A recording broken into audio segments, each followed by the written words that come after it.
On February 13, 2019, the world said goodbye to a hard-working robotic explorer on Mars.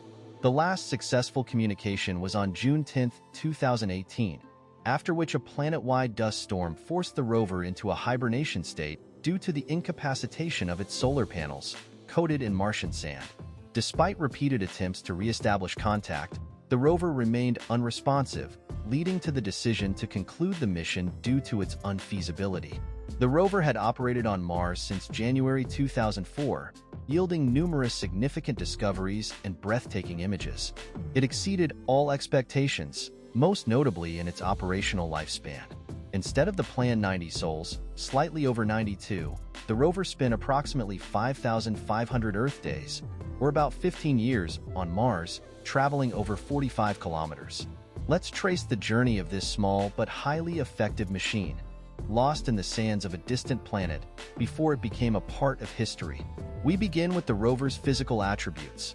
Launched from Cape Canaveral in 2003, it weighed 185 kilograms. However, due to Mars's lower gravity, this equated to approximately 70 kilograms on the planet's surface. Its dimensions were modest, 1.6 meters by 2 meters by 3 meters, with a height of 1.5 meters. Its journey began with a landing not precisely at the planned location, but approximately 25 kilometers off target. This proved fortuitous, as the rover landed in a crater previously unexplored by astronomers, a 22-meter deep depression later named Eagle Crater. The rover landed on one of the crater's slopes, approximately 10 meters from the crater rim. Upon landing, it captured several panoramic images of the crater, revealing a dry, barren landscape in various shades of brown. Within its first sol, the rover surprised its creators by discovering areas where bedrock was exposed at the surface, evidence, according to many experts, suggesting the presence of water on Mars in the past. The Meridiani Planum plateau, south of the equator, was chosen as the landing site for a reason. It is rich in crystalline hematite, a mineral only formed in hot springs or stagnant water bodies. This further supports the theory of Mars's watery past. Following the rover's exploration, the thousands of kilometers wide Meridiani Planum is officially classified as the bed of an ancient ocean. In a unique Martian trench exploration, the rover, unlike its predecessors, successfully penetrated the Martian soil. In just 22 minutes, by cleverly maneuvering on a single wheel while keeping others stationary, it dug a shallow, 10-centimeter deep trench half a meter long. Despite its small size, the rover made a discovery within. Although its microscopic camera could not differentiate the fine-grained soil, it detected shiny, regularly shaped spheres, hematite, nicknamed blueberries by scientists. After Eagle Crater, the rover's starting point on its 15-year journey, it moved toward another impact crater, Endurance Crater, 20 meters deep. The rover spent 6 months on its floors studying soil layers and individual rocks, providing further evidence of past Martian seas and oceans. Remarkably, even during its descent, the rover captured a section of the sky revealing thin, cirrus-like clouds resembling those on Earth. Over its 15 years exploring the Martian wasteland, the rover was a pioneer, making discoveries that no other rover had achieved. For example, after exiting Endurance Crater in January 2005, the rover was tasked with examining its landing site, where an unexpected discovery occurred, a nickel-iron meteorite named Heat Shield Rock. The name may seem odd, but it becomes clear when one considers its location. It was found directly behind the discarded heat shield from the landing.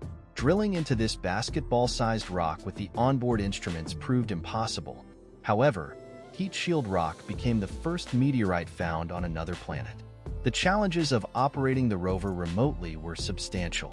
A 40-sol period of immobility began on April 26, 2005, when the rover became stuck in the sand. While extracting it on Earth would have been simple, given its weight and size, the remote operation was challenging due to communication delays, dust storms, and the thick, viscous Martian dust itself. The rescue strategy, developed and tested on Earth, commenced only on May 13th. For 40 long sols, the rover was completely immobile.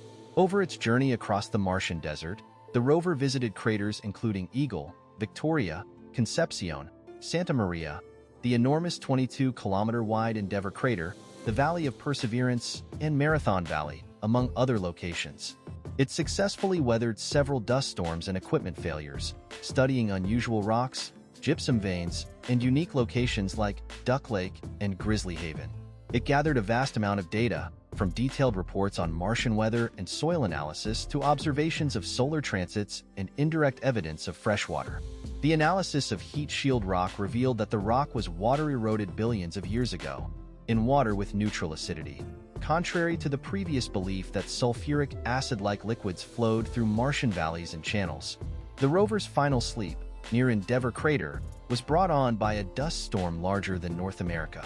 The storm, raging for months, transformed Martian days into gloomy, blood-red twilights, as documented by Curiosity, another rover operating in the same area. The storm engulfed the entire planet, but other rovers sustained minimal damage. The solar-powered rover, however, succumbed to the sleep induced by the storm and critically low nighttime temperatures. The global attention to the mission's conclusion was well-deserved.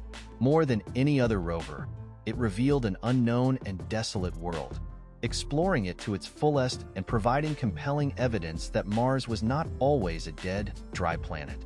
The era of the rover, 60 times longer than its projected lifespan, ended when the final of 9 attempts to establish contact failed.